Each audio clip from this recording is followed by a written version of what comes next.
আপনি কি জানেন ভগবান শ্রীকৃষ্ণ তার গুরুকে এমন এক গুরুদক্ষিণা দিয়েছিলেন যা কল্পনা করাও অসম্ভব। উজ্জয়িনীর সন্দীপনী মুনির আশ্রমে কৃষ্ণ ও বলরামের শিক্ষা শেষে গুরু দক্ষিণা চাইলেন যে তিনি নিজের হারিয়ে যাওয়া মৃত পুত্রকে ফিরে পেতে চান। বহু বছর আগে প্রভাসের সমুদ্রে ডুবে মুনির ছেলে মারা গিয়েছিল। গুরু বাক্য পালনে কৃষ্ণ ও বলরাম সোজা পৌঁছে গেলেন সমুদ্র তীরে। সেখানে তারা জানতে পারলেন পঞ্চজন নামক এক অসুর শঙ্খের আড়ালে শিশুটিকে গিলে ফেলেছে। কৃষ্ণ সেই অসুরকে বধ করলেন, কিন্তু সেখানে শিশুটিকে পেলেন না। এরপর তিনি স্বয়ং যমলোকে পৌঁছালেন এবং পাঞ্চজন্য শঙ্খের ধ্বনি দিলেন।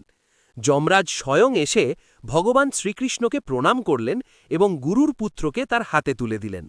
মৃত্যুকে জয় করে গুরুপুত্রকে ফিরিয়ে এনে শ্রীকৃষ্ণ প্রমাণ করেছিলেন গুরুর প্রতি ভক্তি থাকলে অসম্ভবকেও সম্ভব করা যায়।